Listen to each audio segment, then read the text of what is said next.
Okay, it is 6:43 in the morning. I just woke up from a dream. The Blink-182 song, Shadows of My Ice Cream.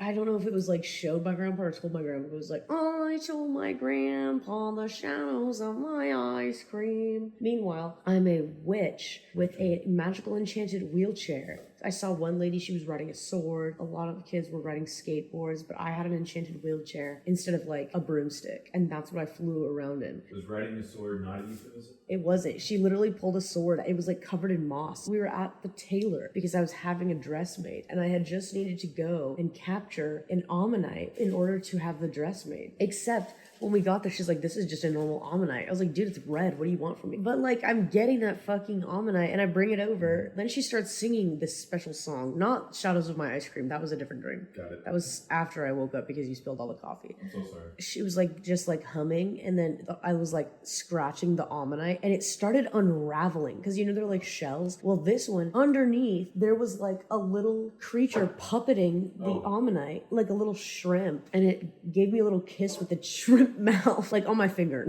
Because he was so happy that I was like tickling him. He was like, oh, thank you. I'm so glad that you captured me and you're tickling me. And now you're about to use me. You're sure nothing in here is a euphemism? No, nothing. And now you're about to use me to make a dress, I guess. And I don't know if I'll survive that process. I was like, awesome, little shrimp. And that's how we found out that it was in fact the shrimp we were looking for. My dad was mad at me. Okay, I'm telling this story backwards. Rewind to beginning the dream. I'm still a witch, but there's this like rabbit who's white, but it's actually this old woman who's just temporarily like enchanted herself to be in the shape of a rabbit. And I've figured out that she's actually fucking evil. She's the problem. At my magic witch wedding that I'm having for myself. And so I'm like, oh my god, well, a bunch of wizards are like, oh hey, come here, we're gonna teach you how to grow flowers, but just be careful because the flowers might not like you or whatever. And I was like, that's fine, I get it. Okay, well, obviously because everyone likes me, I go over and I'm like, touch the flowers, and they're like, oh my gosh, yay. And I'm like, yeah, exactly. So I like grow the flowers and they're like, oh, that's awesome, yay, you can stop now. And then I was like, but this garden looks a little empty, we need to add some more flora. So I go in, but instead of like growing like additional flowers, this like weird giant like petal that looks nothing like any flower on earth, right? It just kind of erupts from the dirt and starts going everywhere. I was like, oh my god. But it's like just this giant one long petal. I was like, oh, we gotta cut these off. It's like this beautiful violet, soft, velvety texture. And I'm like, this is what I need to make a dress out of. Right.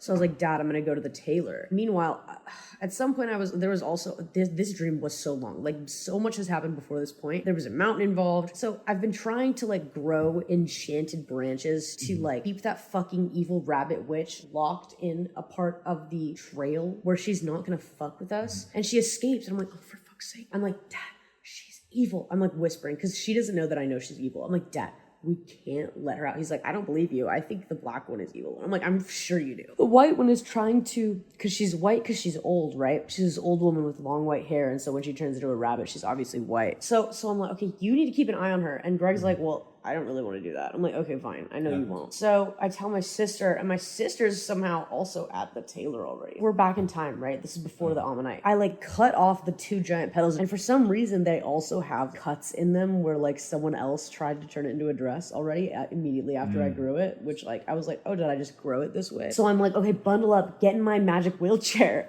and fly in the rain to the tailor. But then I was like, oh, I gotta take my friend Tay. Tay was a little person in this dream. He was also about 40 years old. I pack him in my wheelchair. We're holding the shit. My dad's like, I don't want you going to the tailor's because it's going to take like hours. And I'm like, oh, it's fine. I'm just going to drop it off in like 5 minutes. Come to find out, Tay somehow, while my back was turned, took it to the tailor for me. And he brings up this picture of what the lady said she was going to make. They like completely butchered the fabric, turned it blue, got rid of the beautiful violet, gave it these hideous fleece sleeves that had like hearts all over it. I'm like, Tay, what the fuck is this? And he's like, what? She said that this is what she could do. And I'm like, Tay, if you go to the tailor and you told her like, yeah, it's this person's wedding, she wants to make a beautiful dress. He was like, well, she didn't want to make you like another gown, like the one you wore to the last wedding. And I'm like, well, I don't fucking ask for her opinion, did I? So I grab my shit, I put Tay in the wheelchair. I'm also in the wheelchair. We go to the tailor in the rain. We get to the tailor and it's like an enchanted antique store. It's like the coolest shit. And it's in this old stone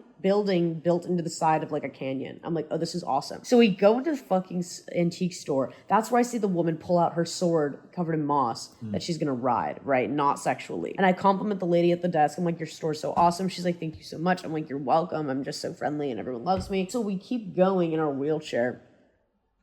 I also have a baton. I'm like, Tay, show me this lady. And Tay's like, I can't find her. What time is it? Well, the time is 11:20 a.m. And I'm like, Tay, she's got to be here. Like, no one gets off work at 11:20 a.m. We look around. Finally, I see this lady that I assume is the one based on like the teeny tiny picture he showed me. And I'm like, Tay, is that her? And he's like, where? And he's like looking everywhere. I'm like, Tay. She finally comes up to her. She's like, hi. And I'm like, oh my gosh, you must be so-and-so. And I want to say Lauren. I'm like, you must be Lauren. And Lauren's like, oh my God, yeah. You must be the person whose dress I'm making. I'm like, yeah, absolutely. I'm like, hey, Tay, I'm getting out of the wheelchair. So I put him on the ground. Like, I get out of the wheelchair. Yeah, it's just like my enchanted broomstick that I was dealt by the universe. Like, it's kind of, that's how you're assigned your broomsticks, I guess. I get the wheelchair, you know, which is such a metaphor for disability. I followed this lady and she's like, here's what we were planning. And I was like, yeah. And I was being so nice about it. I was like, yeah, I know. And I saw it and it's so cute. I just don't know if it's like what I'm going for the theme and blah, blah, blah. And she's like, okay, well, what do you want? And she's like, I can feel her darkness overcoming. I'm like, okay, well, while we're trying to go back there are these sets of twins and we're having a conversation with them and one of them turns into a baby and she's like, oh, I'm so sorry. We don't know why this is happening. We're just having this problem where one of us turns into a baby randomly and I have to like take care of her until she does. So she goes into a dressing room and it's one of those dressing rooms with like, it's like a clear glass, but when you turn the knob, it becomes frosted glass. And I was like, oh, that's super cool. And then so we go into the dressing room behind it. I realize I can see like their silhouettes in there. And I'm like really curious about what's happening in this room. So I keep like watching the silhouette and she's just like changing the diaper. She's just doing normal baby shit. And I'm like so distracted trying to figure out like what, like, is she going to turn back into like an adult? Like how are they managing this? And like, no, she's just taking care of the baby. I was like, whoa, okay. So I'm a little distracted. Finally, I like lock in and this lady's like, yeah, so here's what I was thinking. I was like, yeah, no, we're not doing that. I didn't say this, but like basically the gist of it was like, no, we're not doing this like shitty like net sleeve that you're thinking with like hearts ingrained in it. Like, what the fuck are you thinking? Also, no polka dots. What the hell? Did you even look at the fabric? I did not say this, but in my mind, I'm like, did you even look at the fabric? It's like the most beautiful violet. Like, you know, it's not velvet, but you know when you touch a flower petal and it like feels like so soft? That's what it is, okay? Like, literally work with what you've got. Don't turn this into like a jean, like it's like a jean skirt dress. Like, what the fuck is your problem? So apparently I black out. And at some point we skip to the part where like I've already given her the feedback, but I don't remember what I told her, but I'm like, I trust myself to be like good at what I do. She was making fun of like the dress that I wore to the last wedding, which I think I look so good in because I look good in everything. But I was like, you know what, whatever. I'm not asking for opinion. I'm not asking for a floor length number. I just wanted to like go at least to my knees. So I pack up my wheelchair, grab Tay, take off in the wheelchair in the rain again. At some point Hermione Granger's there and she's the one on a skateboard, but there's this massive crowd of people trying to go around. I'm like, what the fuck? So I fly over them. And I'm like, oh my God, it's been hours. My dad's gonna be so pissed. I told him it would take 10 minutes to drop this fabric off, and now it's midnight, and I had to catch that ammonite and whatever. And meanwhile, the fucking white rabbit witch is up to no good. I don't remember what happened. Yeah, I get home, we sing the grandpa ice cream song, and then I wake up to Jason spilling fucking coffee in the entryway of the hotel room. Jason, how do you feel about this?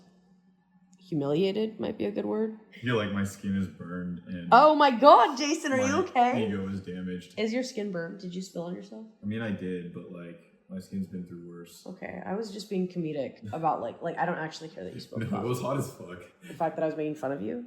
Exactly. Okay, anyway, ta-ta everybody.